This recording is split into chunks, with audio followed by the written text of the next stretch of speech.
and we would like to start. Thank you for coming. Thanks for coming to Vienna, Robin.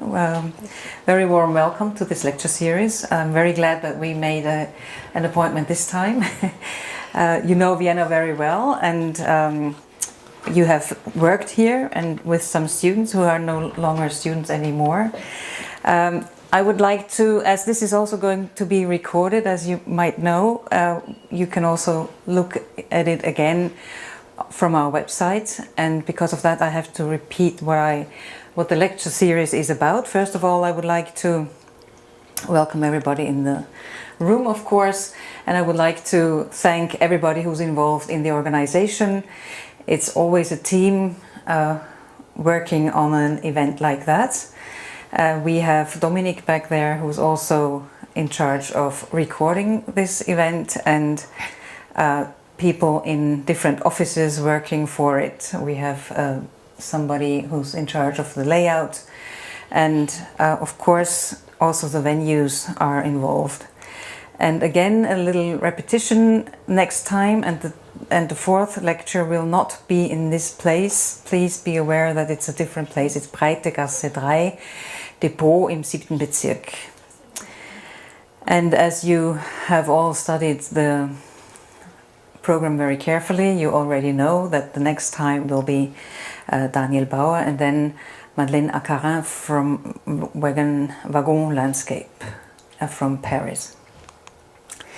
About this year's topic, we have called it Landscapes Reused, Recycled and Reinterpreted, and Robin will add another re to it this evening. Why did we choose that topic for this year's event? Because we do think that it's a very relevant occupation for our profession to be involved in the question of resources and also everything which is related to the challenges which we have right now.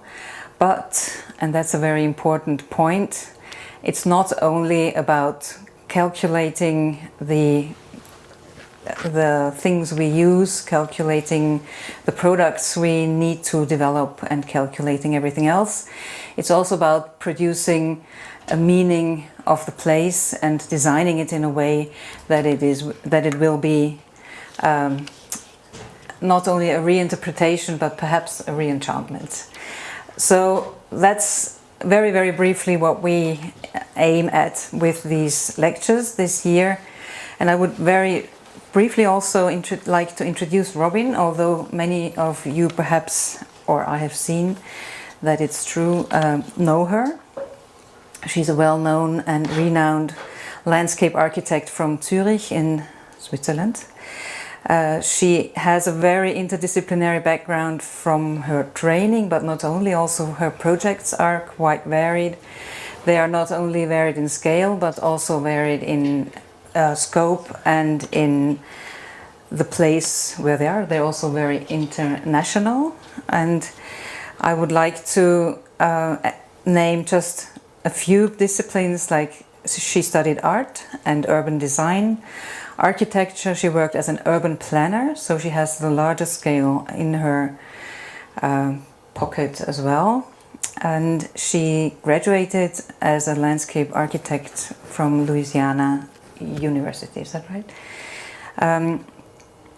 And she's also one of the co-founders and the principal of landscape of Vulkan Landschaftsarchitektur. She was there from 2014 when it was founded until 2020, and from 2020 onwards she is Robin Winogrond Landscape Architecture. Thanks again for coming. I would like to hand over the microphone to you, and I will take care of your presentation. And if you need anything, you just wave. Okay. Thanks. Thank you so much. It's a pleasure to be here. I just know a few of the faces here, but the few that I do know, I was here teaching in the 90s, I guess, in the 90s. And I was also very young, and it was very exciting, and the BOKU was very raw and unorganized, and I made this little clique with this wonderful group of students who I still know today, and we had this amazing time, and one of them sitting right here in the front row. So I have very good memories of Vienna, and I'm very happy to be back here. So, if I speak too fast, let me know. I do speak German, by the way, so if someone wants to ask a question, then feel. Oh. The title of this lecture, or actually the working title of the work I've coined now, In Search of Geographical Re-enchantment. It's kind of a mouthful, but I will do an introduction to my projects, and I will explain what this title means and why I use it. As you hear, I'm American. I'm from Chicago. I've been in Europe for decades now, a long time. I practice in Zurich, and it's quite a tiny country, Switzerland.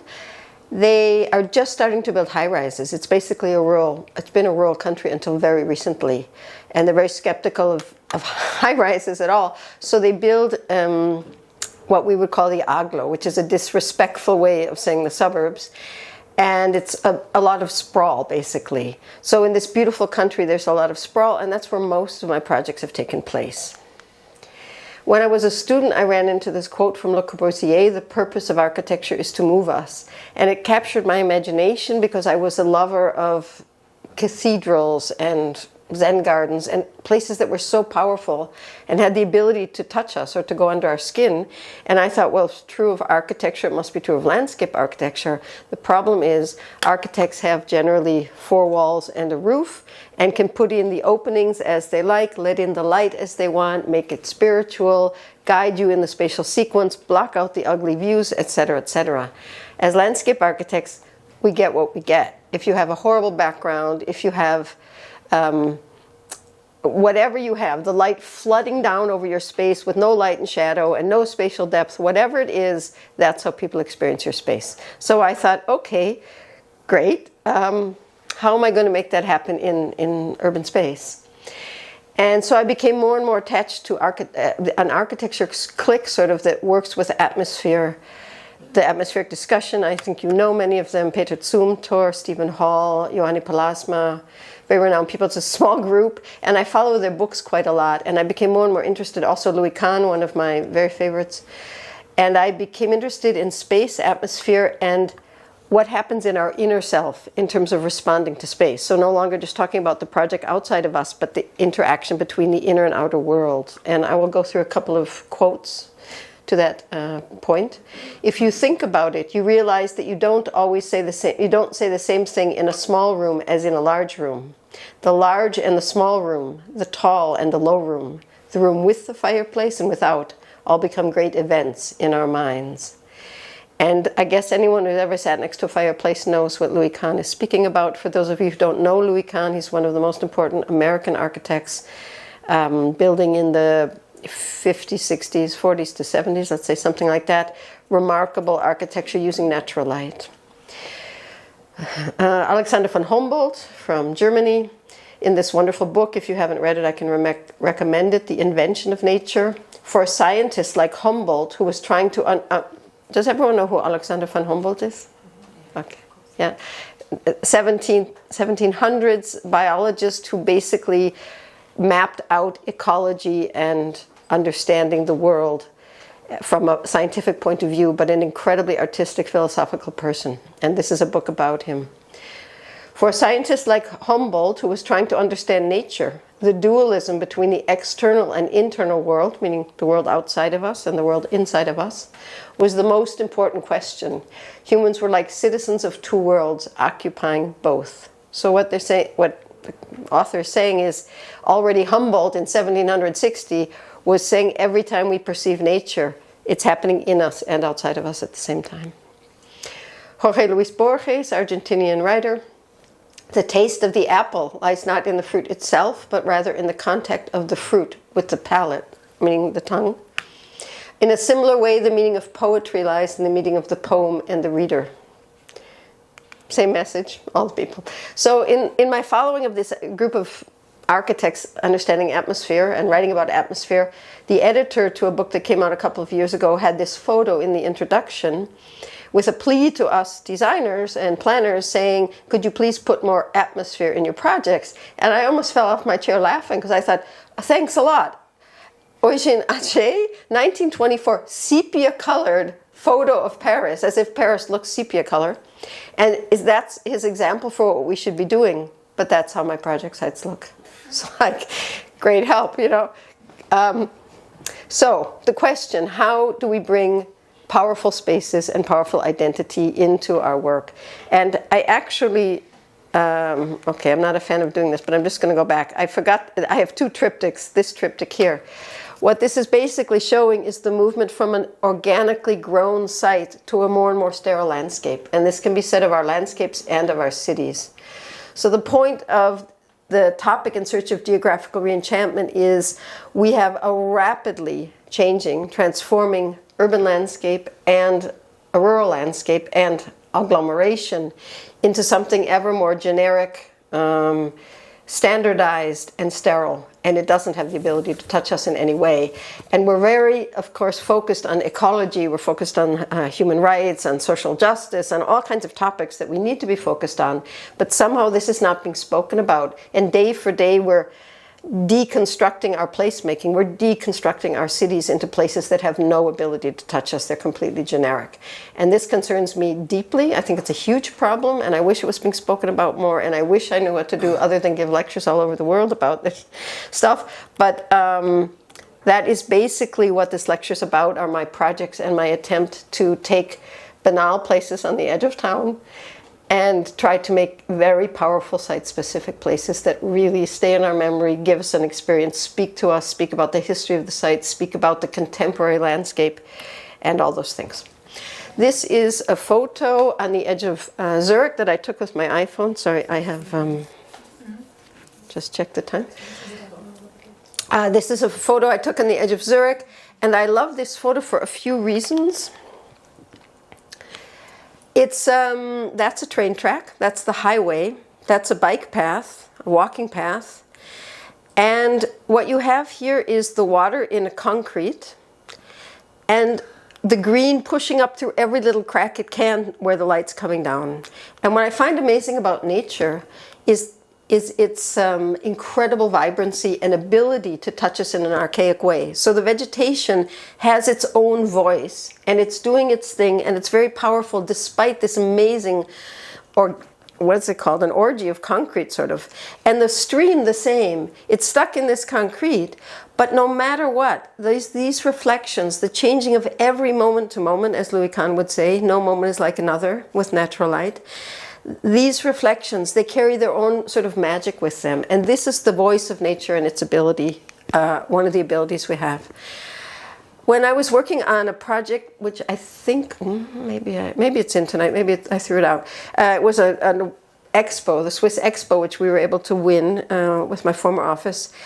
And I tripped across this book, which was just sitting in the local bookshop, from a British social geographer called Unruly Places. And in paging through this book, I ran into this expression, geographical re-enchantment, and I thought, maybe that's what I've been looking for all these years. It's more than atmosphere. Maybe I'm looking for a way to take geographical sites, specific sites, and enchant them and make them something that has an incredible power. But how do I do that? So this is a quote from this book, from Alistair Bonnet. Unruly places have the power to disrupt our expectations of stimulating and reshaping our geographical imagination, to re-enchant geography. Aristotle said, place should take precedence of all other things. It orders the world. Space sounds modern in a way that place doesn't. The reaction of modern societies has been to straighten and rationalize the oddity of place. So you'll see in my projects that I do try to work with the oddity of place, that I'm very concerned about the straightening and the rationality that's taken over how we build cities, because we all go to Paris and Rome and Naples, and we go for very good reasons, because they touch us. And this is what our contemporary cities are not doing in our contemporary neighborhoods. So I'm almost finished with this introduction. What happened in the space of working on this expo, Swiss expo, is I decided to reformulate existing organogram in German, I can't remember the word in English, 3 layers of landscape. Actually, traditionally it was three layers of nature.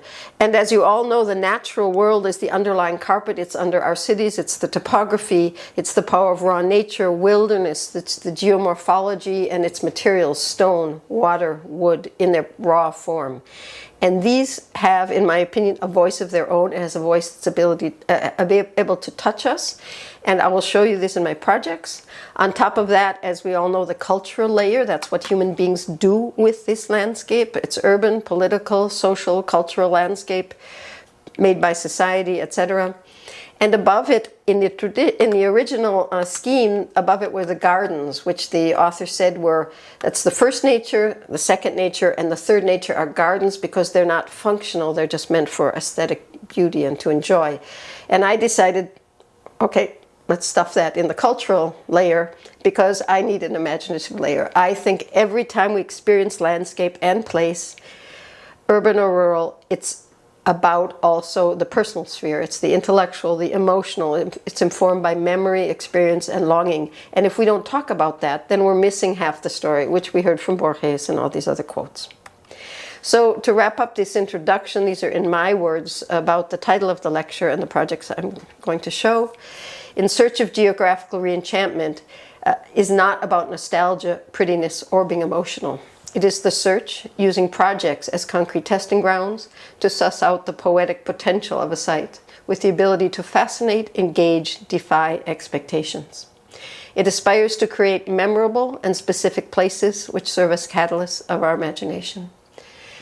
That being said, I simply would like to mention that I have been an everyday landscape architect for many years. I do schools and housing and all that other stuff that everyone does. My feet are firmly planted on the ground. I'm in many juries for difficult sites like transforming ports and all kind of things. This is a special selection of my work that I think illustrates these ideas better than others. And I'm going to say there's actually someone, former intern from my former office, Konstantin, sitting in the back. Some of these projects I did before I co-founded Studio Vulkan. Some I designed before and built with Studio Vulkan, some I did in the space of Studio Vulkan. And just to make it clear, I just use the word I when something's from me and we when it's something from the office, because there's a kind of a identity problem because the office became kind of well known, and then it's the question who's the we and the I. Okay, this is a project I did before Studio Vulkan and built with the office. Museum of Natural History in St. Gallen. I call it Natural History on a Highway Tunnel. And this is the site that I began with. It's a former cow pasture surrounded by housing, sports fields, service arteries, all that kind of stuff, and slightly sloped. Here is a picture of the museum, the new museum. I was in the winning team. This was an open, I think 80 entries or something, an open competition for this museum and that small plot there. And very beautiful museum. And here you see an aerial photo where you see this completely heterogeneous aglo on the edge of St. Gallen, loud road, all that stuff. But the most exquisite feature of this is it's on a highway tunnel. So my task was the challenge to say, how can people have an immersive experience about the history of nature, which is absolutely profound, standing on a highway tunnel in the middle of the aglo. So I use several design tricks, as I call them, or instruments, whatever we like to call them, to try to achieve this. How can I make an immersive experience? And then what do I want to make an immersive experience about? And I'll just go through, because we're all somehow designers or planners or artists here. Pardon. One was, there was a kind of a row of leftover vegetation here, and I decided to use that to make edging of the site so that the back of this very gorgeous church, this is like the Po, the backside, and the new museum are in dialogue with each other, and with that I could sort of visually blend out the surroundings. I don't do that a lot. You'll see I engage the surroundings quite a bit. But in this case, I felt that you couldn't immerse yourself in natural history without doing that.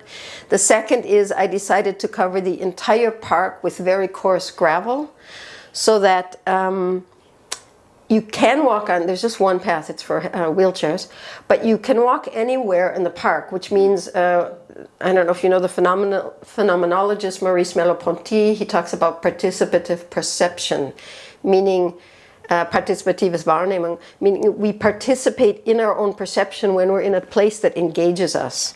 And so the way to engage is not to say, I'll put just paths and then we walk from A to B and we're looking at our iPhones and all these things. You can discover the park all by yourself because you can go anywhere you want.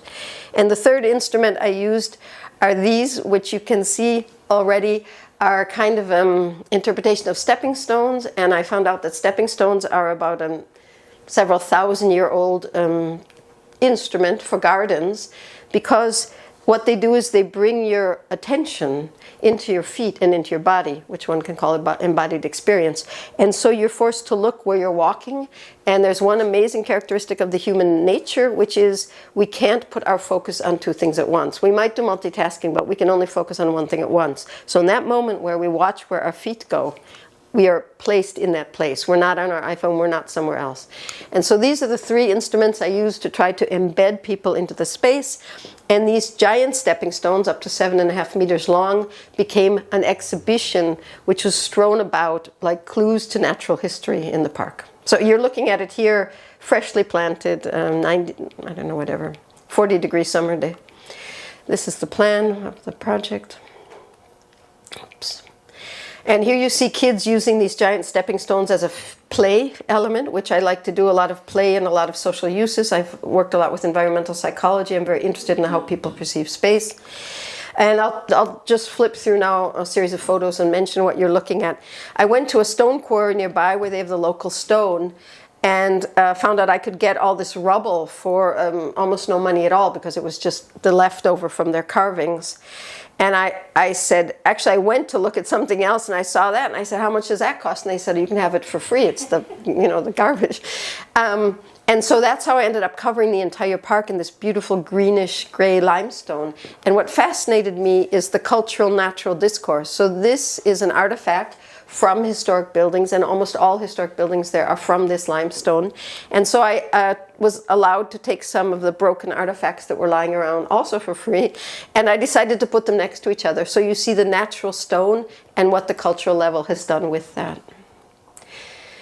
These are the stepping stones being created by Steinmetz with me, and giant quotes, and if we're interested in materials, I can talk about how I created those.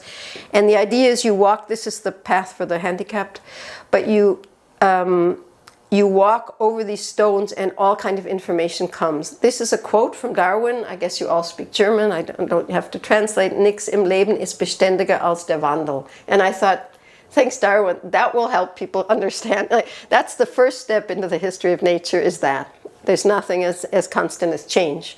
So how do we begin to understand nature?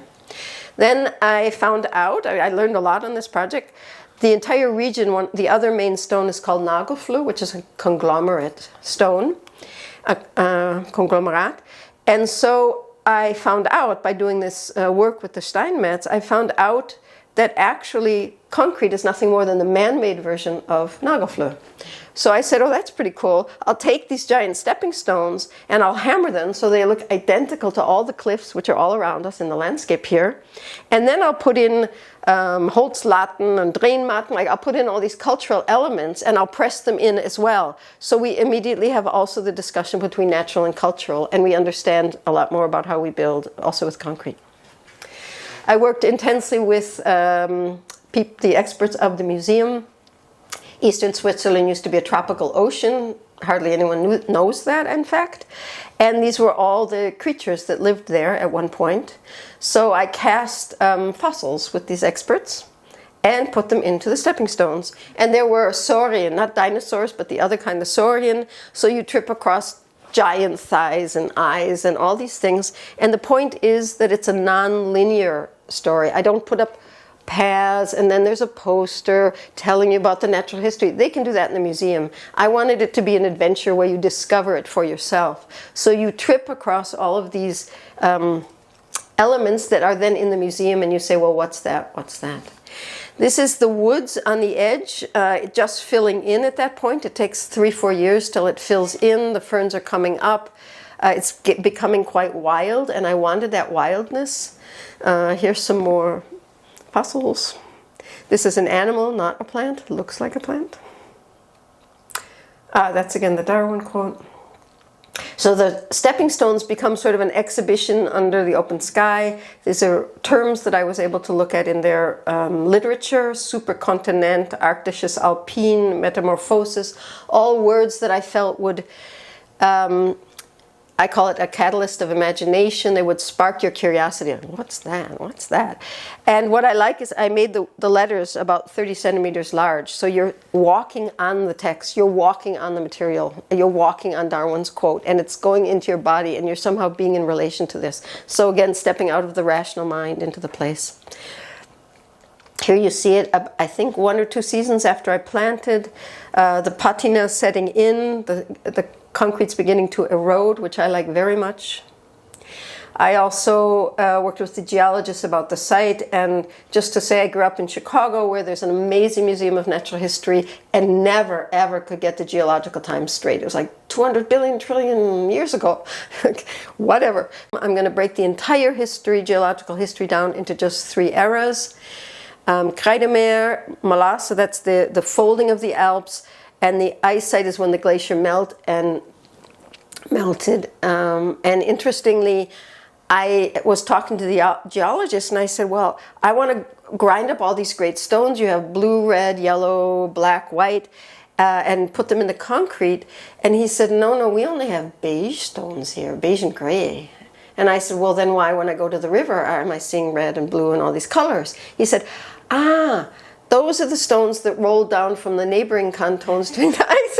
I like that. So I went to a river with a crane way up in the Alps, and I was able to take these giant Findlingen, erratics, in these very colorful things, and I had them roll into the park. So it's all this storytelling going on. It's a very narrative approach, and the museum people can actually use this to explain to kids and classrooms and all that, and tell a lot about the history of nature, but I don't do it in a it's very pedagogic, but I don't do it in an explicit way. There's a quote from the Bible. And I just want to look at the plantings. You can see there just after planting. Then you can see the wildflowers. I did a lot with wildflowers, so that they can use that as well. And you see them filling in towards end of June. And then they're cut again. They wanted water for the kids to put under microscopes, so I made this sort of magical pond that you could go and sit and hang out in. And I purposely do things talking about space and atmosphere, sticking these stepping stones into the water, because we have this amazing thing that happens in our imagination. If we are 40 centimeters higher, we feel erhaben, we're above. And if you walk out onto this stepping stone, you feel like you're in the pond, and the whole pond's, I don't know, a third of the size of this room or something. But it has the ability to spark how we feel in our bodies about space. And there you see sort of the wildness that's filling in, the autumn colors. And to end this wonderful hydrangea limelight, it's called. It starts out greenish white, kind of neon green, changes to white, then light pink, and by autumn it's a dark pink. And I found that absolutely fascinating that it transforms its color over the months. I was drawn through the mud, as we say. I was beaten up in the press by some super fundamental ecologists, one working at the museum, who said, I have absolutely no respect for nature, and I'm a nature hater because I used hydrangea, which come from south of the Alps, and they're not native. And I said, we're on a highway tunnel. Luckily, the city stood behind me. The joke is, a couple of years later, every project we have to do, the client says, you have to use the plants from south of the Alps, because they're the only ones who are going to survive the climb now. So it used to be you got beat up for using the plants south of the Alps, and now you can only use them. Okay, so here's a swamp cypress that happened to actually grow there in the time. That's just the last photo. We're using the tree trunks and creating this sort of scenography. Okay, the next project I did together with my former office. It's mostly for me, but I just will show them. It's the airport park of Zurich, and I call it Natural Preservation meets Shopping Mall. Here you see the site. This is the park, the airport, and this is a highway going to Zurich. And what the park is about is, this is a glacier moraine, and the glacier moraine came in the hill, and the original architect actually even together with a landscape architect, Ernst Kammer, made the airport around this hill. But when the highway was built, it cut through the glacier moraine. And I'll tell you that story and how I came up with the narrative for this park.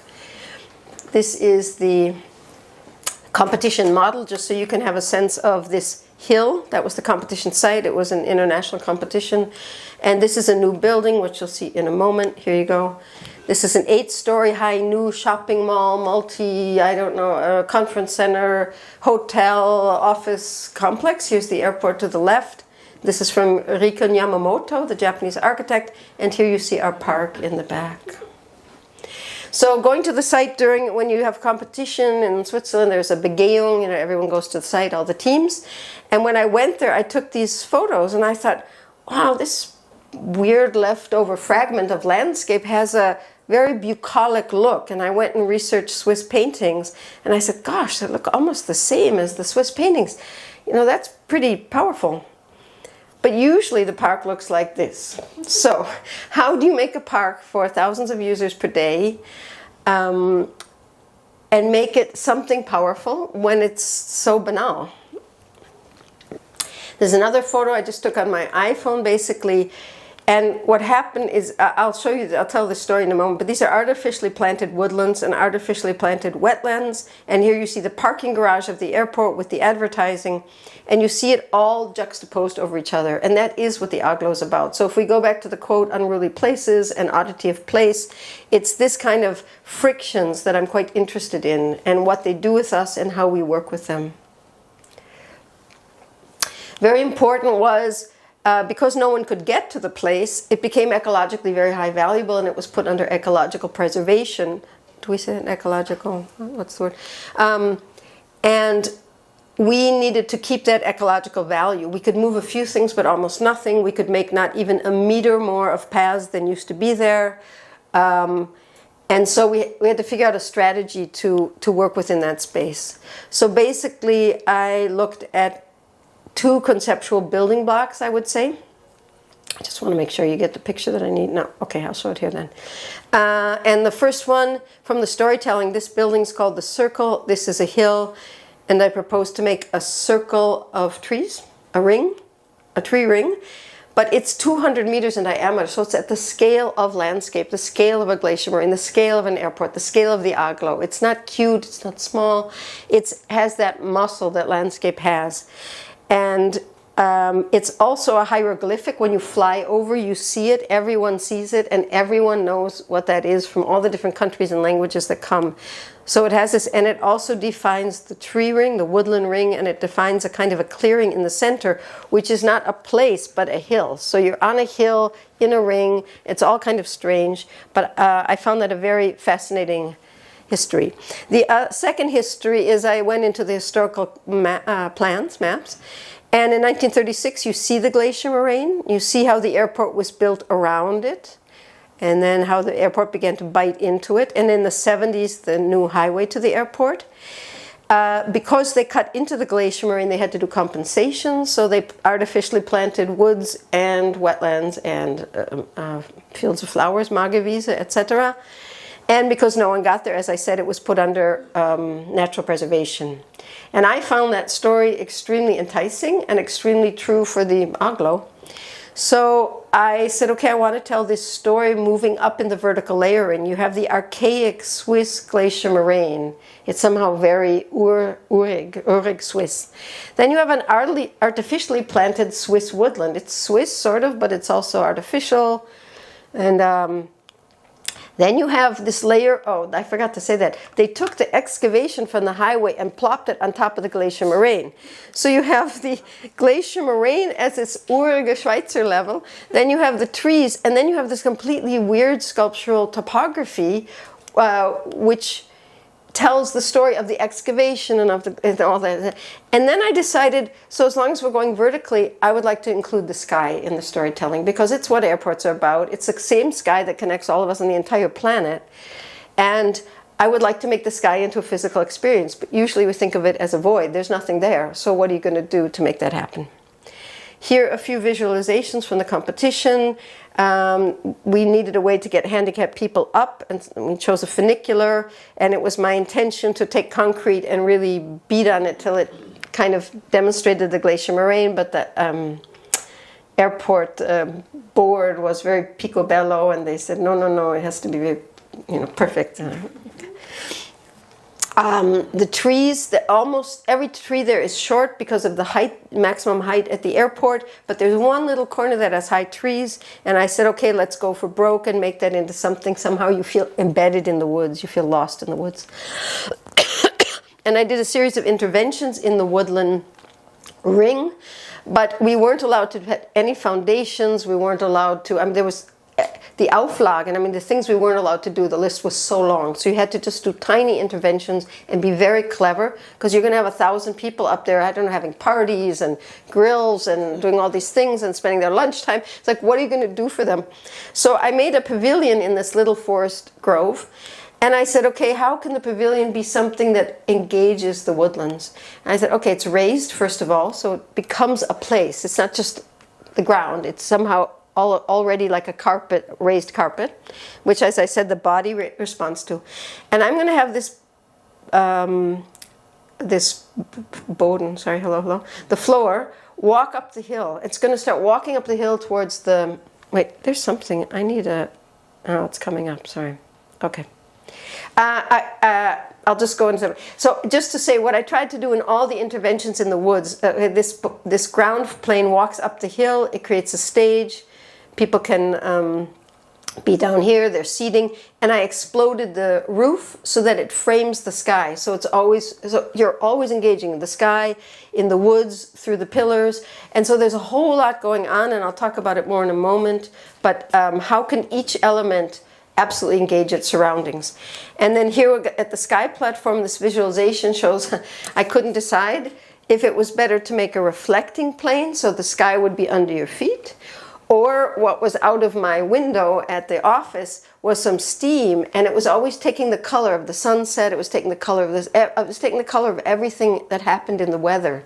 So I said, okay, if I take steam, the sky will become a physical place you can walk through with your body. And I found that quite fascinating. Turns out I could do both, and we have a fountain that actually does both. So here you are with the plan. Thank you, I needed that. Here you see the tree ring, the woodland ring, and I used as much of the existing paths as possible, also to save money, and I just gave them names, which helps us to understand the landscape. So I said, okay, this is the woodland ring. So you're walking through the woods. It's this little crappy, scraggly 40-year-old woods, really ugly. But you feel like you're in the woods and you're on the woodland ring. Great. And then I want you to feel the sky. So I said, okay, I'll call this the sky loop. And I'll call this the sky platform. And you have a little bit of view of the Alps, and you see all the planes going by. Here you see again the airport. And so I'll start to name these places, and here you see this little tiny woodland grove, and that's where the pavilion is that engages in it. So I started to do these different kind of interventions and use the qualities that were there on site. This is just after planting. These trees are about 12 meters high, which is the biggest tree I've been able to plant until now. They don't look big in that setting, but the ring marches like over the topography, and it's an artificial hill with these very steep cliffs, so this tree ring is very strange, and I like it like that. And then we took trees out in some of it. That was a huge deal. You weren't allowed to according to the forest law, so we had to make a new forest category. It took about 1.5 years of negotiations. We were able to make a new forest category. If we called it offener Wald, open woods, we had a huge number of Auflagen.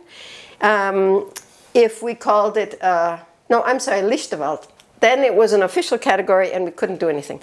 But if we said open woods, then it's not an official category, so we didn't have the Auflagen, so we could take out these trees. And you see how important it is to use that. And we worked together with Anders Busse Nielsen.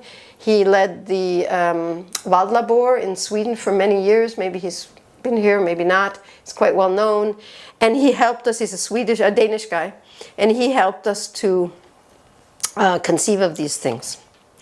Here you see the pavilion in alive, and it's overly high, so you feel it going up with the trees because it's such a tiny little little forest grove.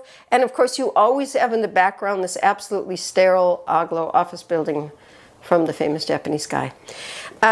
What I did here, we're walking up the hill right now. I'm going to show you some of the things I designed for the park, and we're going to end at the sky platform. This is the pavilion I was showing you before. These are the steps. These are the first sketches. I made about 8 of these. I said, okay, first you have to walk up a step to feel you're going onto the place. Then you go up steps and you're above the place. That means for these hotels and conference centers, you could have a jazz concert, a lecture, a poetry reading. You could have a apéro, you could have a yoga class. You could do all these different things here. And we were taking a walk with the head of the entire, like the guy, the capo of the entire airport. He says, Frau Winogrond, können Sie mir sagen, warum ich das Geld ausgeben soll für den Pavillon? And I said, well, and I just started to list like 20 things you could do there. And he said, verstanden. And that was it. You know, we got the money. And that's how I think. So I work a lot with the people here, good for largish, small groups, small events, to be alone. I always think, if you're one person in a place, how does it feel? If you're 20, if you're 50, if you're 100, how does it feel? How do you use it? What do you see? So that's the approach I use in designing. Here you see how it stands out in the woods and yet melts with the woods. This is an American chair, the Adirondack chair from 1903, which we got some furniture designers to reinterpret. It's famous in the United States, made in wood. And I decided, I grew up with these, they're quite famous on the East Coast, that it's meant, when you sit, you lay back, you're very low, and it was designed to be in the old Kuratorin Hotel in upstate New York, and to just look out at the landscape. I mean, no one told me that, but my body told me that. You lie there, like, well, I guess that's what you're supposed to do. Look out at the landscape. So I said, okay, we need this chair. And they're so heavy that you can move them around, but you can't steal them. And here are the people just schlepping them all over the park. This is a copy of a project I'll show you in a moment called a fire ring. I'll explain it on the other park. I just quoted myself, so to speak here. What this does here, you see this sort of junky, very young woods. And the thing is, when you make something like a fire ring, and grilling is a national sport in Switzerland, the people adore it. So they can go up there with their sausages and they feel like they're having a woodland experience. And this is so tiny, but you feel immersed in the woods. This Eintauchen im Wald. And it can be for Girl Scouts and Boy Scouts and classes and employees, and all these different people can use this thing. And then I started thinking further. So what do people like to do on their lunch break? You know, you have, I think, something like 15,000 employees in that giant building and in the airport. What would you like to do at lunch? Well, you might want to do some yoga, you might want to stretch, you might want to take a nap, you might want to read a book, you might want to have a picnic, or you might want to kiss somebody. So I invented something called I call them the yoga mats. And I use these tree trunks to make these sort of large beds. And this is the only place where you have high trees, so you lie on your back and look up into the crowns. But you can actually do all of those things on these, and they're very loved. I mean, you can do like a lot of very things, and you feel quite alone. You feel like you're having a very solitary woodland experience, although you're not. This is the topography. This is this oddity of place, the excavation. The construction company was always trying to correct it. And I kept saying, no, it's part of the story, don't, stop. And they're like, well, that's a mistake, you know, let's get rid of it. And that's exactly the point, is we're so busy ironing out everything that doesn't look standard that we've lost the ability of any place to speak to us, because we already know everything we're looking at. Oh yeah, I've seen that 100 times. Okay, here's the snow, all the people schlepping the chairs to enjoy the hill. I decided that's like a Bühne, that's where there's a stage for concerts. Here people carried these chairs to enjoy the ÖGLA. And now we're up at the sky platform, and this is where it was in fact possible to have both reflecting and steam. This water surface is about 17 meters in diameter, and the sky platform 30 meters in diameter. I have stories for everything, I'll stop telling them. This is the moment where the reflecting plane disappears, drains through the cracks, the joints, and the steam begins to come. This is how it looks when the steam starts to come stronger. You see how we're at the tree crowns. It's the highest point you're allowed to build. And on a day where there's no wind, the fog is about as high as a person. and it doesn't move. So you actually get lost in the city, which is so rare. How do we get lost? You're in this completely surrealistic sort of drug state in this fog. And I find that fascinating. And those are the kinds of experience I'd like to create for people. And here you see what I said before, the steam or fog takes the characteristics of the moment for moment changing of the sky, of the weather. So here on a gray day, you have this amazingly beautiful gray, foggy atmosphere, and that fountain is able to speak to us at sunset, at a sunny day, on a foggy day, and that's what I found so fascinating, and that you're actually walking in the sky, but it's a physical space you can immerse your body in. And here, just to finish, what I like also about the airport park, this is a nice Swiss guy from the community next door. He married this Ghanese woman.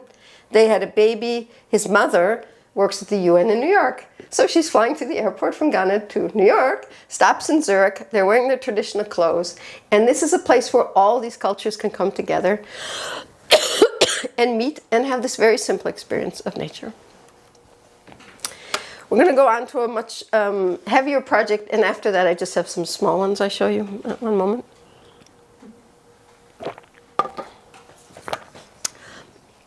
This was another international competition, two-phase competition in Germany by IBA, Internationale Bauausstellung.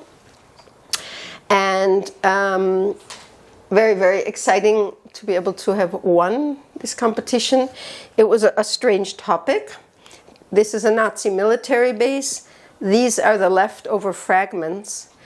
After the Nazis left, the Americans took it over and it became NATO headquarters, military headquarters for Europe. So it has a long military history, and the city's grown to surround it. So it's now a neighborhood. So I give these working titles, A Trauma in the Neighborhood. Am I speaking too fast? Not. Okay, could someone give me a sign if I do? Every country I go to, I have to, because depending how good their English is, I have to ask. Okay, so this is in Heidelberg, Germany. And this is the site as I found it going there for the first time to study it for the competition.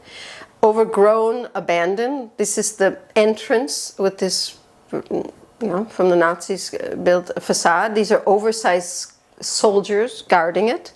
Behind our backs here in this photo are the big Reichsadler, like it's still there. The city said to me, everyone speaks German, no? Is there anyone who doesn't know? Yeah.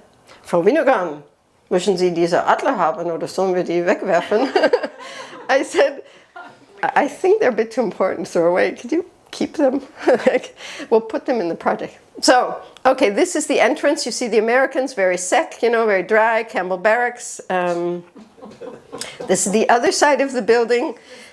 The parade grounds. Look at the back side. This is the beautiful hills of Heidelberg.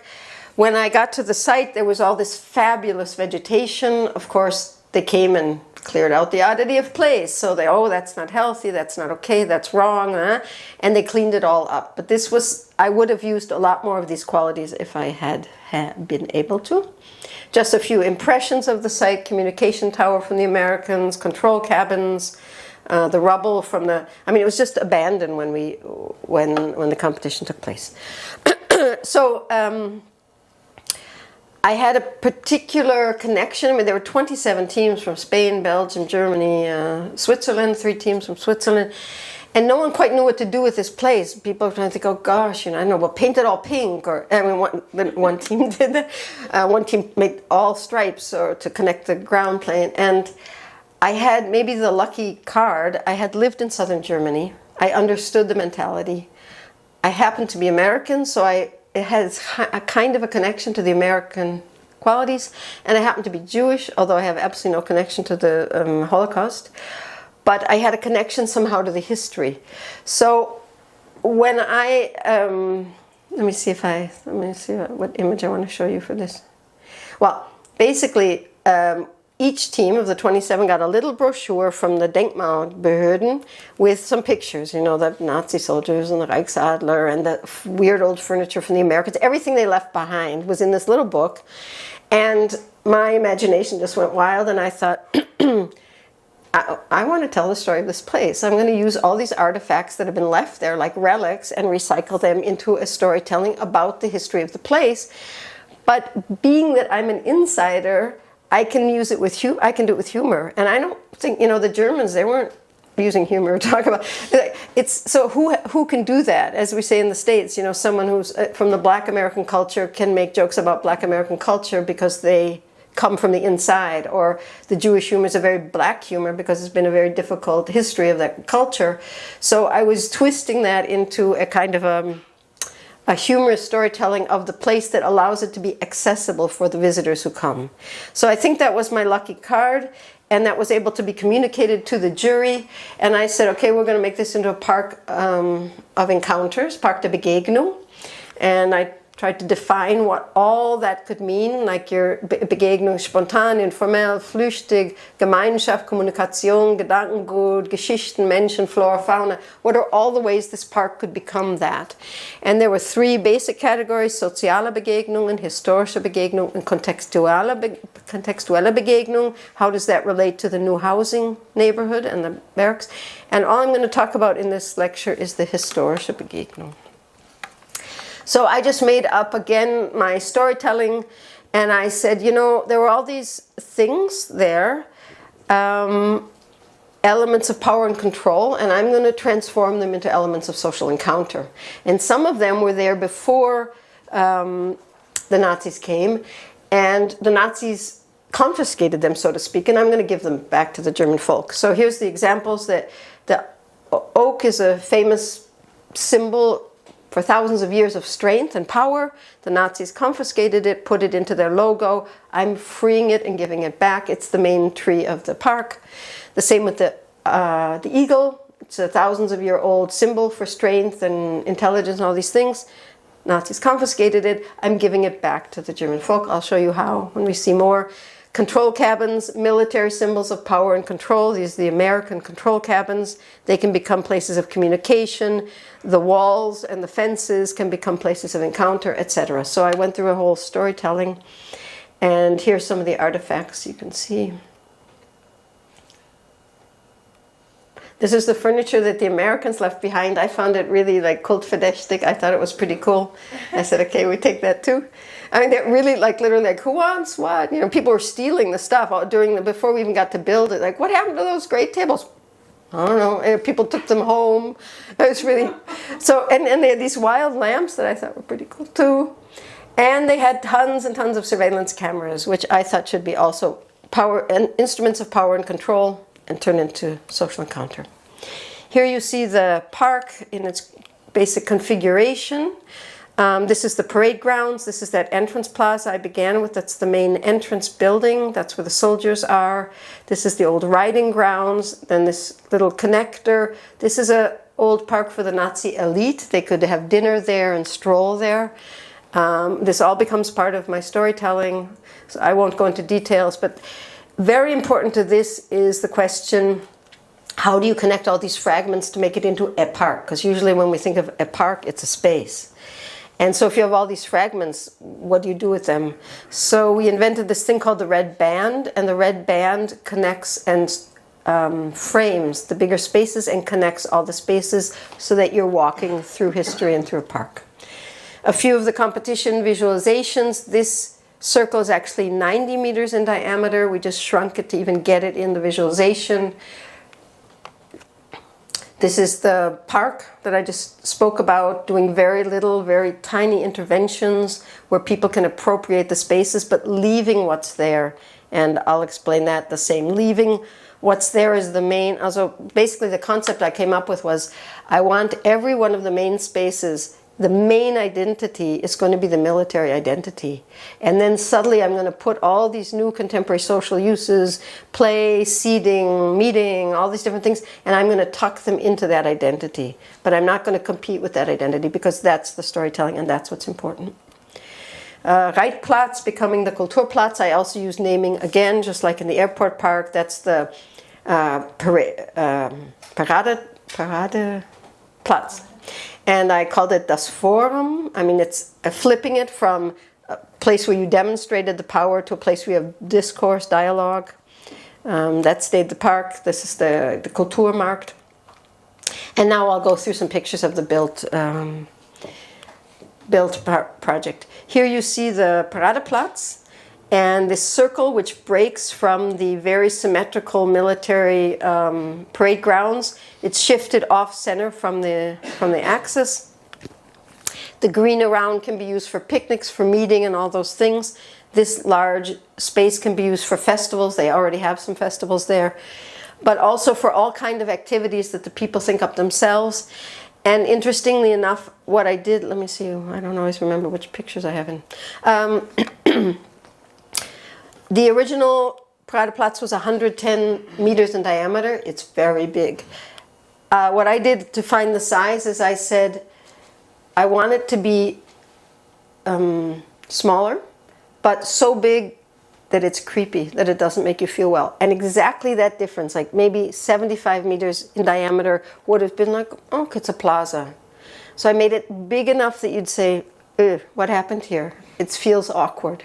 And how do you flip people out of the normal everyday modus of thinking into a state where they reflect, just like in the museums park, the Museum of Natural History. How do I take people out of the everyday kind of trance room with the iPhone, and we're busy and we have calls to make, and how do we put them in a shift in the perception, but not in a way that's something, but it's about how our bodies respond, going back to the introduction I showed you with the quotes. How do our bodies respond to space and atmosphere, which Louis Kahn said very well, the fireplace becomes a great event, and how do we take those moments and get people in our projects to feel their existence and to be in dialogue with the place. I'll show you two more things here. That's this will become student housing. This is becoming a school. It's all still a construction site. This I called the lounge. I took all that cool American furniture, stuffed it in there so the students could hang out. And the idea, I thought of the red band, is that the students are hanging out. There's some researchers here. I wanted to put a cafe and library here, places of democracy, so to speak. And that people would be walking by and they'd be meeting each other and so on. And you'll see some pictures now.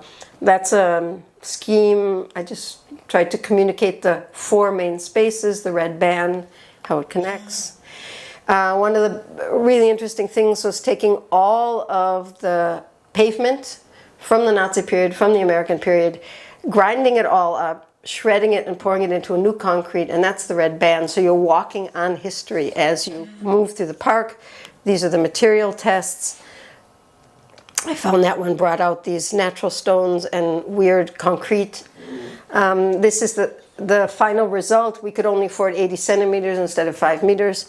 I spent several days in Eastern Germany until the company got that. They used to put like 4 little stones in each, so I said, no.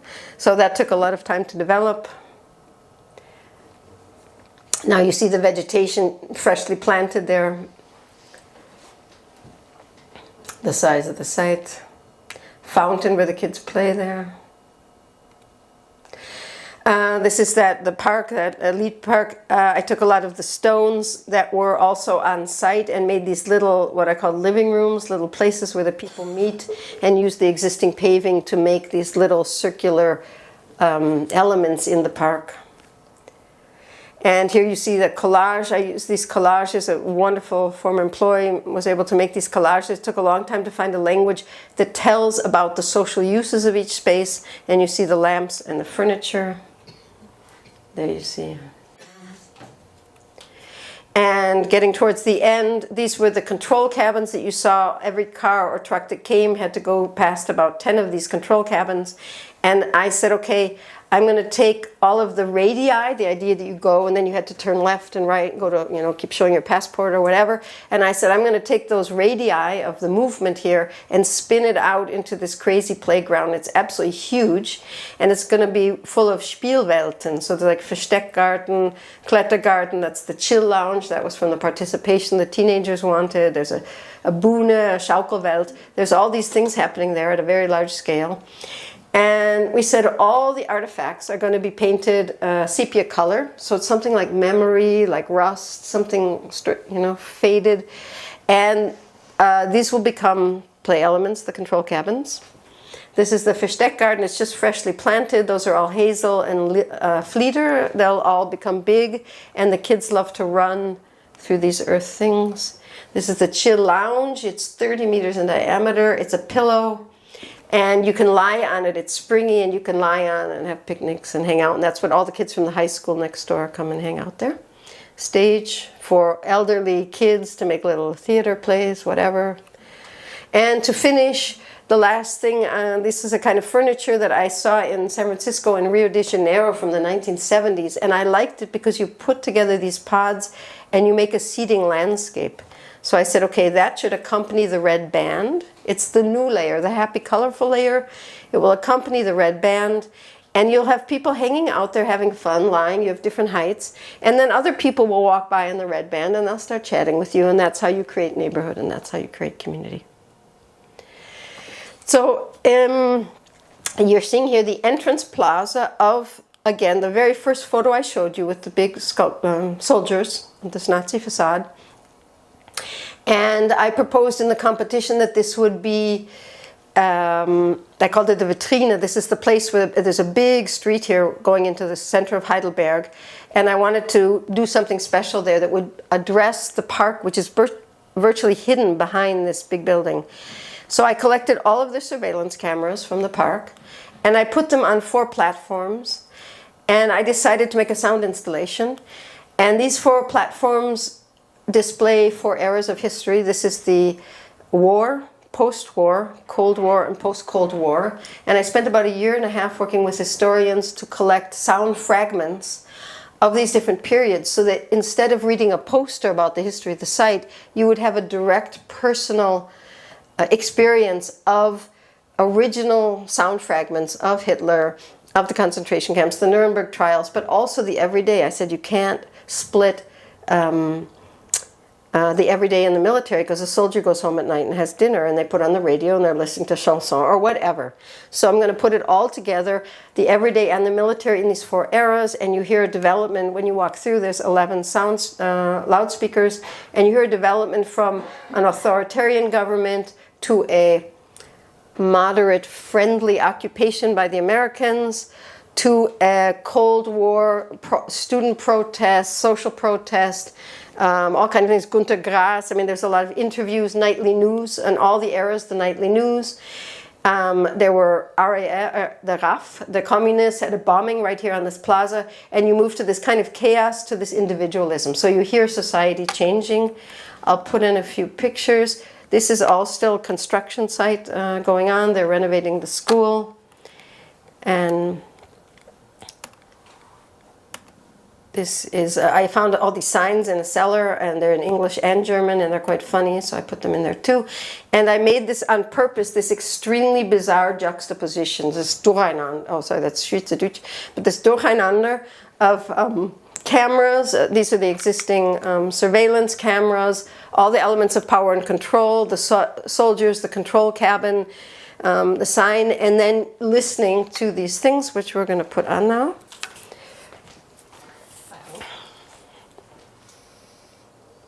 It's just a 1 minute from almost 3 hours of sound material, and it's only from the war era. It's just to give you a sense of what you hear when you walk there.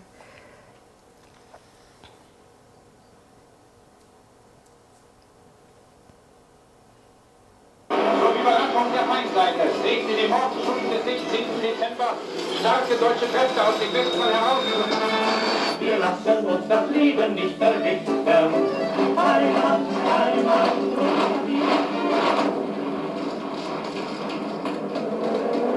Ich verkünde die Spiele von Berlin zum Feiern der 11. Olympiade neuer Zeitrechnung als eröffnet. Wir produzieren frühe Stacheldraht. Wir bringen die deutsche Stacheldraht von Staat zu Staat, von Staat zu Staat. Rechts, links, rechts, links. Rechts ist im Leben, links im Kamin. Dort hat man lebendige, gesunde Menschen lebend ins Feuer geworfen.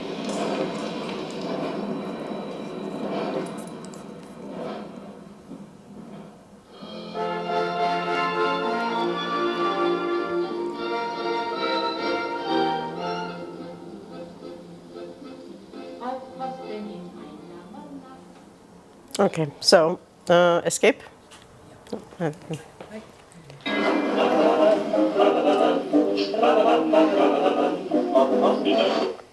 So you can kind of imagine hearing either the evening news and really people who are, I mean, it's endless. Everything from jazz that Americans brought there, Black American jazz musicians. I mean, there's just Bob Dylan, the Rolling Stones, Einstürzende Bauten, like everyone's in there. But it flips you, it's constantly flipping you through all these completely strange experiences. So that is the sound installation, people listening, riding through. Okay. And yes. It goes all the time, or have you some points to... It goes from, no, I wanted that you trip across it. It goes from 8 in the morning to 8 at night. It's on a cycle. So we're going to relax. That was 3 very long, intense projects. There's this smaller one's coming now. Yeah, it's good. This is called Wildwood Plaza. This is also from my former office before Studio Vulkan.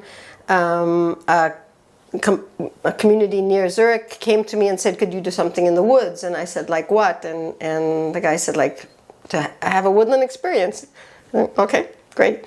So I went to the site and I walked back and forth. I spent a lot of time on site, always. And I walked back and forth and I had 2 sort of epiphany, we say in English, 2 sort of revelations. One was that woods are a very curious place. The only thing that's similar to it is water. It's occupied, but you can walk through it. And there's not really any other material that's or place, or I don't know what you call it. It's like a filter. So it's full, but we can penetrate it. And the second is the magic, I think the spell that it casts over us is there's no front, no back, no left, and no right. So when we step into it, we're in a state of drifting, in a state of floating. And I like that state very much. I find it fascinating. And I wanted to bring that out in this project. This is a rather complex quote from a well-known British writer. I'll just paraphrase it.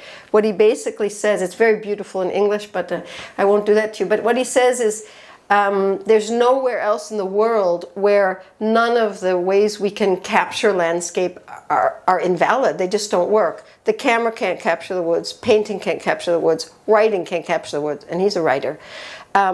Nothing can capture the woods. Everything is hopelessly too futile to capture the reality of that experience. It's so powerful. So I went to the site. It's also a little, actually, I studied the entire city, but the city said, we need a path here. The neighbors want a path here, so could you please start in this woodland site? Here's the little path I made. And I walked through all these woods. They were kind of jungly. It was hard to get through them. And I studied it, and completely, you see, we're right here, like the bathroom windows of these houses are literally almost in the project. It's very small, but I wanted to immerse people in the woodland experience. And what was completely crazy, you can see that's the size of 1 crown, so you can see how small it is. This and this and this are 3 completely contrasting landscapes. And I thought, how does that work? Why would that happen? So I went and dug up the forester and I asked, and he said, those are the big storms that came through Europe, Lothar and so on. And on the protected side of the hill, you have the beech trees, the stately cathedral-like beech trees that were protected and they stayed. On the exposed side of the hill, all the trees were raised and the beeches are sending up pioneer vegetation. So it's like a jungle of little vegetation. And on the semi-exposed side, the flat root trees were thrown around in the sort of apocalyptic scene. And I decided I wanted to tell that story about woods and the woodland imagery and how landscape comes to be and how what we experience. So I said, okay, I'm not going to compete with the woods. I'm not going to put in, I don't know, some nice paving and some benches from the catalog and, you know, all that generic stuff. I'm going to let the woods, the voice of the woods speak. So whatever I do is going to imitate the woods. So here you see the paving and the seating imitating the woods. And that's the result, is that I subtly place myself humbly, let's say, below the woods. So this is clearing number 1 with the stately beeches. Clearing number 2 with the pioneer vegetation. It's like a jungle. Here's the patina setting in as it gets a bit older. And in winter. And clearing 3, this sort of tossed around vegetation. And using that to display what I find so interesting is how the tree in attempt to survive, deforms itself to send up shoots to survive. And I wanted to display those very clearly in this project. And something very odd happened. A student decided to do a master's thesis on this project and went there. This is the patina setting in. And went there and loved the project and sent me back photos. And the foresters talk about oddity of place, to rationalize, to wipe out the oddity of place. The foresters came and said, but that tree doesn't look normal. And they cut them all down. And because they just couldn't imagine that anyone would find that interesting. But if you love nature, you find that incredibly interesting, how nature deforms itself to survive, and how these roots, you know, how these roots climb over these rocks and so on and so forth. So for me, it was a reading of nature, and for the forester, they were mistakes, so they were taken out. And, oh, sorry, I'm missing some. What I wanted to show, I have pictures of the mushrooms and all the things that grow here. The fascinating thing in this project is the older it gets, the more the wood decays and the more the biodiversity goes up. So, like, what client wants to see their project disappear, but the clients all want biodiversity. So now it's filled with mushrooms and all these great things, and it's incredibly valuable, but the wood is rotting. So then you have the great challenge to decide, well, do we rebuild it, because after 15 years the wood needs to, you know, or do you let it rot and disappear? And I find that question very interesting. So the city got a prize for that, and they came back to me a few years ago and said, could you make another project? Like what? Like what to get a prize? Okay, so I succeeded, and I went down to another glacial. That was a glacier landscape. This is the other, there's 3 glacier landscapes in this city surrounding it. This is a lake, which is, of course, caused by the glacier that then fills with water. And I decided to make a fire ring. And this is the history of the fire ring. I'll just show you a few pictures, and then I'll show you how it came to be. It makes there's a bonfire, and many people can gather around the bonfire. And this is also not the easiest quote, but it's absolutely gorgeous. There's a famous phenomenologist, again French, named Gaston Bachelard. Maybe some of you know his book, The Poetics of Space. He's the first person who started to describe phenomenology, which was a fairly new branch of philosophy. It's the philosophy of perception, and that's a source that I use very strongly in my projects. And he studied matter and imagination, and his book Poetic of Space, he studies drawers. What's the space in a drawer? All these kind of wild things. And he studied fire. And he says, I'm again going to paraphrase so you don't have to fight with this, but he says he's going to examine fire, and it's a material, I call it the imagination of matter. It's a material that objectivity has never had a chance in the world of fire. And the initial seduction of fire, it seduces us so strongly that even the most rational minds are deformed and seduced by fire, that it has this amazing power. So going back to that little scheme I made where I said I really try to use the voice of nature and make it the incredibly powerful thing that really can touch us.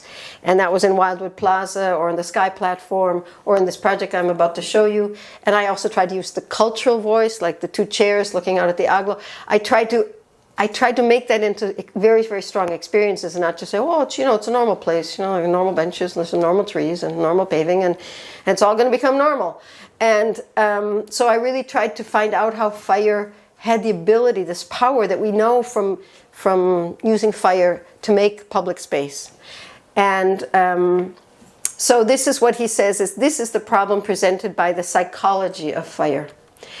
And so I was fascinated by fire, and on this site, which I was able to choose because it belonged to the city and most of it was private, there were the usual Swiss grilling stations. These are brand new built.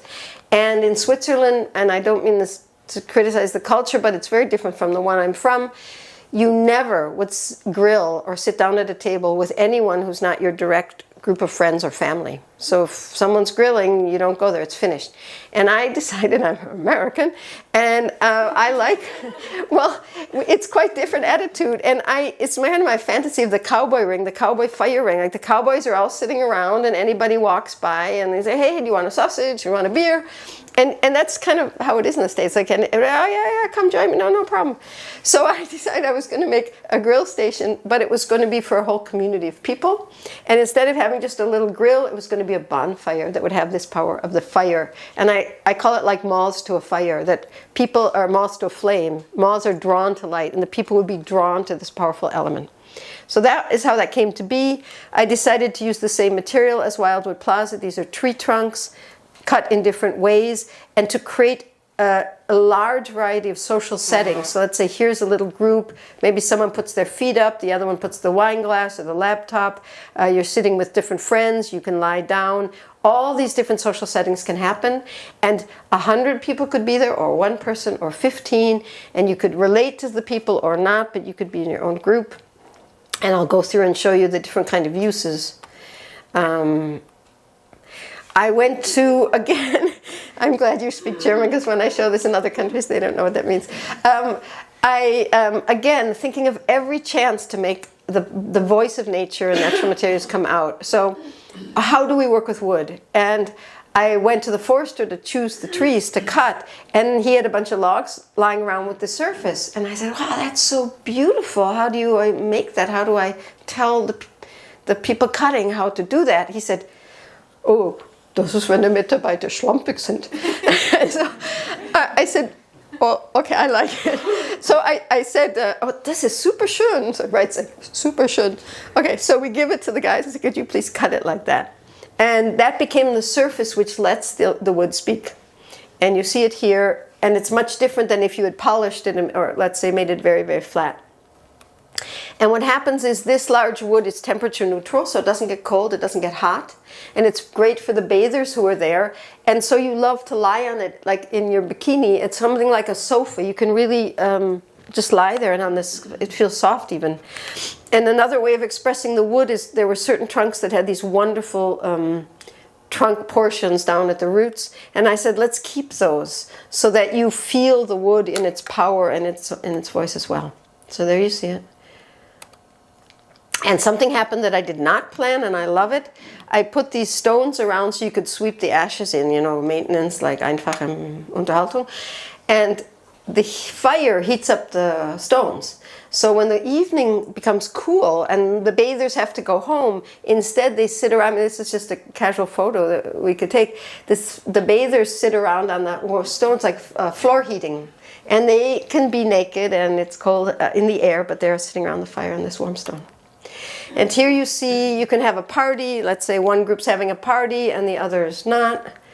And or here's a little, again, like a little constellation. Someone else is doing something else. Here's some kids playing. So it becomes an element of play, an element of meeting strangers, an element to relax, to take a nap, all different kinds of things. And very, very special was I came to photograph it one evening, and there were a bunch of Jugendliche there, like 20-year-olds, I don't know.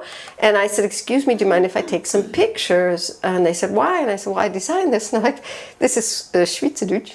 Mega! Which means like, oh, hyper cool. And I said, why? And they said, we're here every night. And I said, oh, why is that? And they said, because you can be with your friends and still meet other people. Cool. So that's what it does, and as night falls, people gather around this magical element fire, and the archaic element of fire. And I'm going to close, I do have more projects here, but I'm just going to close with this very short one. This is a competition that I did also for Studio Vulkan. Before Studio Vulkan existed, and was able to win, and it was on ice now for about 10 years, and I'm just working on it again now. It was an art and architecture competition for a sound barrier wall on the western entrance to Zurich, 850 meters long, so almost a kilometer long, and the frame is made by Astra, the Federal Highway Authorities, and we, as the teams, were allowed to put either glass or metal in as panels. And then we had to choose between glass and metal and make a proposal. And I had actually done my master's thesis on water and light because I'm interested in that kind of identity shifting.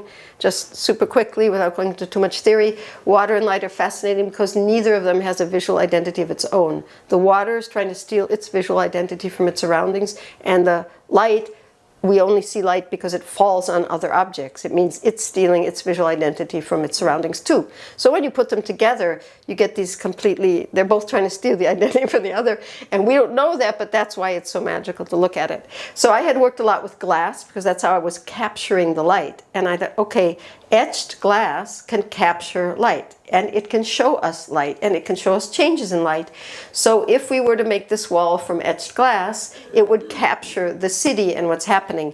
And if we do it in different gradations of etching, we can see a lot. So here we are doing the studies during the competition, like minus 10 degrees in December, I don't know, holding up these heavy glass panels and trying to study the, I'm like studying that sunrise in December.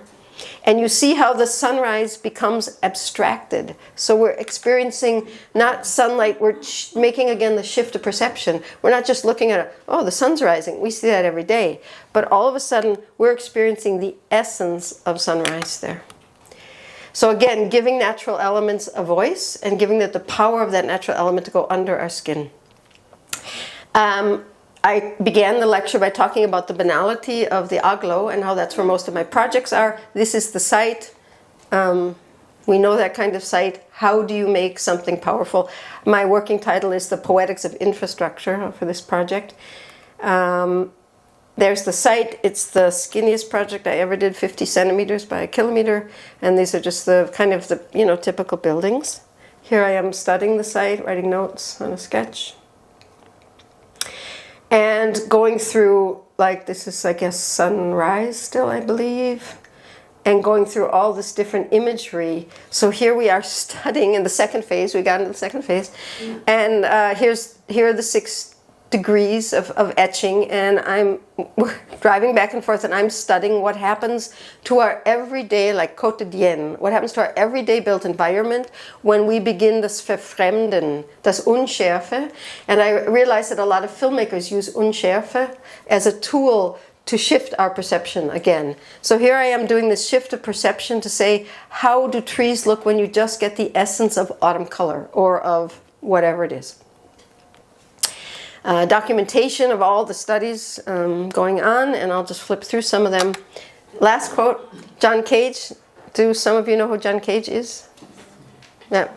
Contemporary, he's died now, but contemporary composer who said that the everyday sounds around us are music.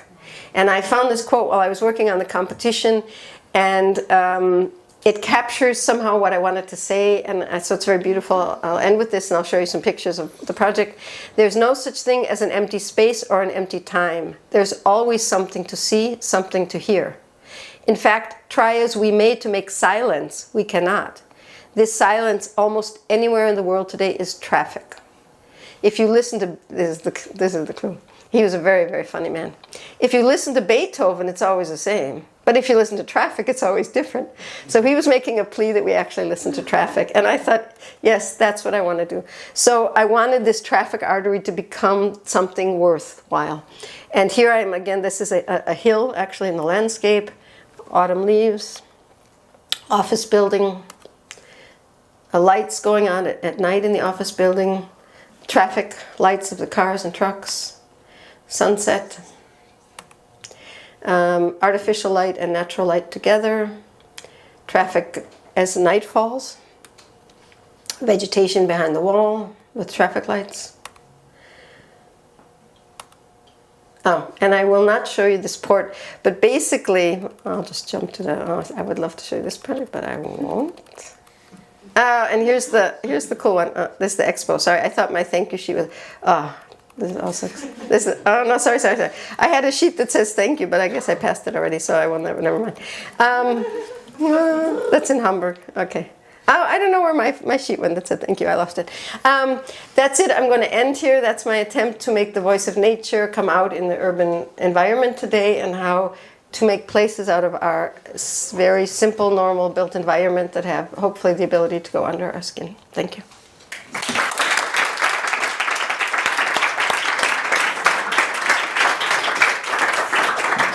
Thank you very much. Thank you, Robin, for your very, very thorough explanations of your project as well, and I think they were very poetic. And the light, to give the light a scene is very, very easy on the one side, but very difficult to really integrate into the agglomeration, I guess. So there is room for questions, as always. I have some questions, but well, I would like to start with one very, very simple one concerning the way you developed the Natural Museum slabs and the content of it, because you said that you found that on at the stone Steinmetz. You found pieces and of natural stone. Yes, but when did you find them? Did you look for them before you did the drawings, or you know? I was having this fantasy that we'd have enough budget that these big stepping stones would be made of that beautiful natural grey limestone. So I decided to go check it out at the quarry. And I went there to look for those and found all the refuse stones and the artifacts, those architectural pieces. And of course, looking into the cost, it was there. This is in the stone quarry. They had slabs, let's say, from here to that wall, all piled up, and they were gorgeous. I mean, they were to die for. And I realized we can never, no budget for that. That each one was a bit different, but there was a formal language that tied them together, and then began to chip at them, doing experiments to develop the possibilities to express both intellectual content, historic content, that the concrete itself would speak and tell its own content. So I was just dragging out of the concrete as much as possible. Thank you. I think you should stand. Okay. Is there any other question from the audience, perhaps? Can I give you the microphone? Yeah, sure. My question is concerning, like, I'm just amazed by all the cool materials you're using, and I think every project has like its own materials, and I was just wondering, how do you go about, like, not only thinking about the materials but also searching out the companies who do them, and do you have like people who come with you to the projects, or are these always local companies, or how do you go about this?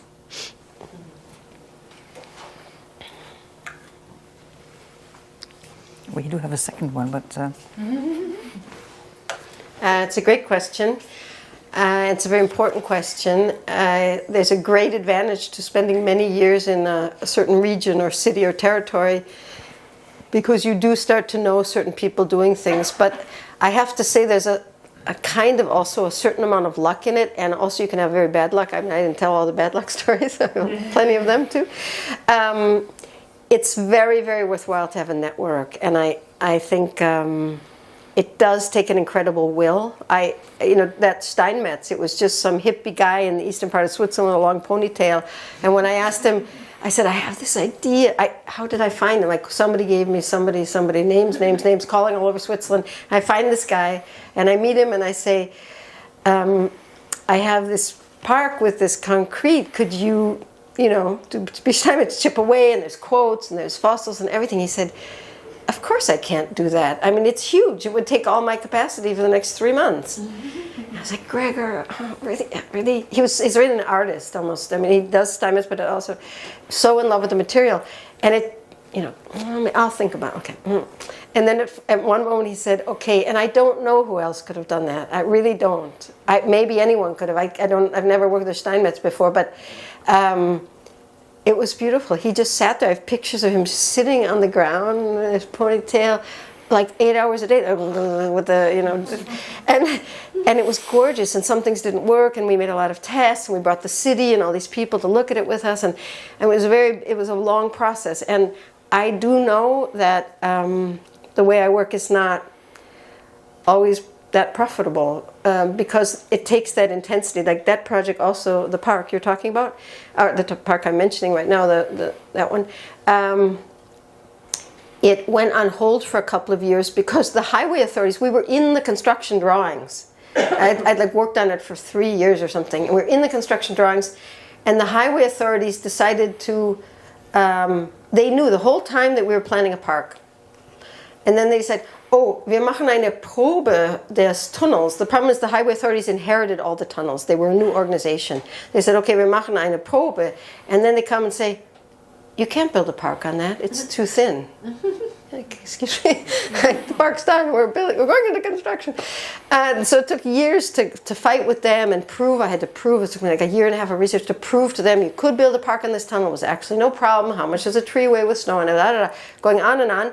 And in that time, I was studying stones in the forest. I was studying trees. I was studying shapes of trees and which kind of tree. And I didn't even go into the vegetation. I could give that whole lecture again, only talking about the vegetation choices.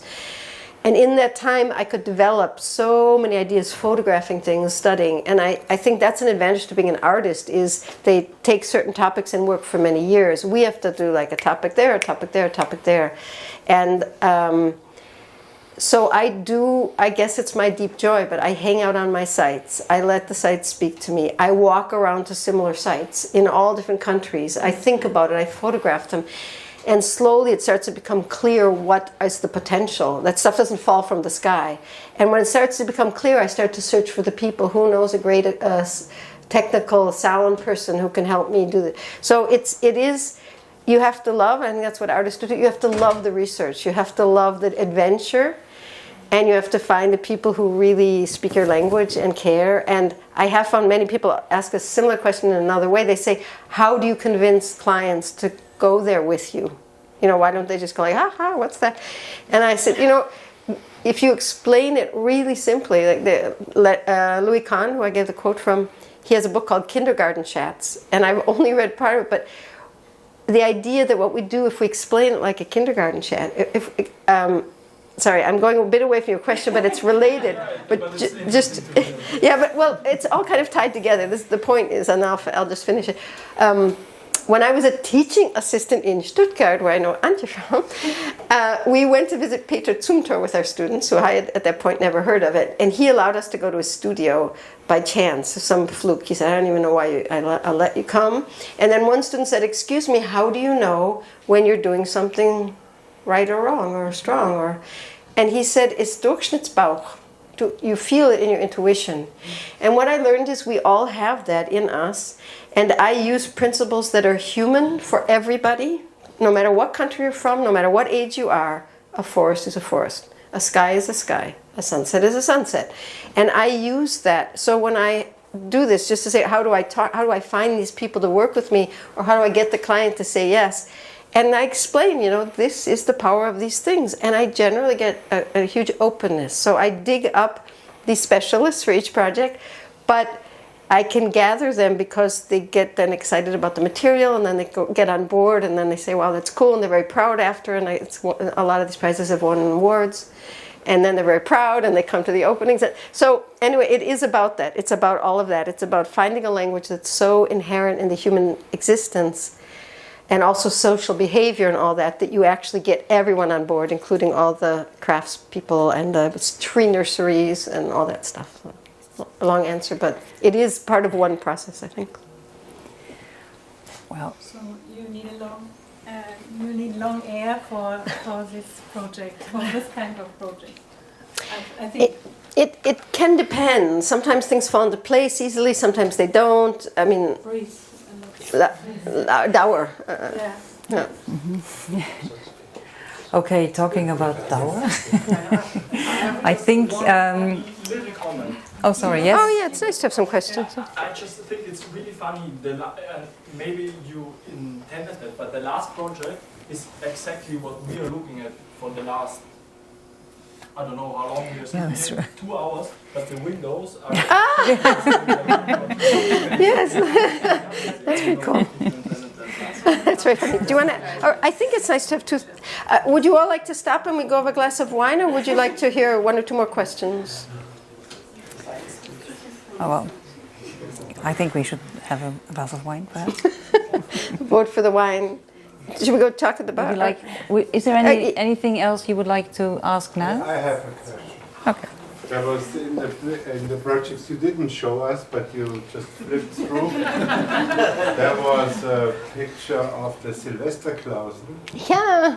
And I was there last Oh, year. fabulous. Yeah. So I just want to know, why is it in there? Why is it in there? This is a question. I can tell if you. I mean, it will take me 2 minutes or something to tell the story. If you're all interested, you can all drift to the bar. We're coming after either way. Okay. No, go ahead. Okay. So yes, that was. This is a. I mean, I guess I'm a storyteller from heart, but this is a very funny story for me. The Silvesterklausen, in fact. So there was an open call, international open call for the next Swiss Expo 2027. I think 70 or 80 teams were in the first phase, and I think 10 or something were in the second phase. And amazingly, we, together with architects and a writer, were able to win this thing. And I hadn't been in Switzerland that long, but I'll just go like super basically through a couple of thoughts and very fast. These are 3 cantons. Here you have Austria right here. You see it, Bodensee. And 3 canton was the site you could choose from. And I think the other 79 teams had only architects or architects in the lead. And they all said, we're going to make our expo here or here or here. And we're quite strong landscape architects, so we said, my name is Gansas. We're going to make our expo in 3 cantons. It's going to be about landscape. And so here we are studying the mountains, the midlands, and the lake. And we became quite interested in that and said, wow, we could do a storytelling of the entire landscape, Berglandschaft, Stadtlandschaft, Seelandschaft, and we would have different sites that would tell stories, mythical, fictional, real, historical, blah, blah, blah, about all the sites. And then the writer, who's really good, and he does films and everything, and he says, ja, aber nicht so kitschig wie der Klaus. What's the Dingsbums? This for them is like, oh, no, not that stuff. And I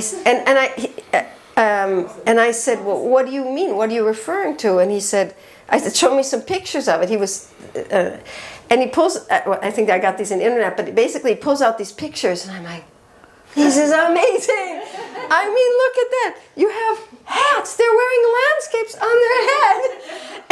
And they walk, the principle, and this became a principle, a guiding principle of our project, die Schöne und nicht hässliche, was ist das?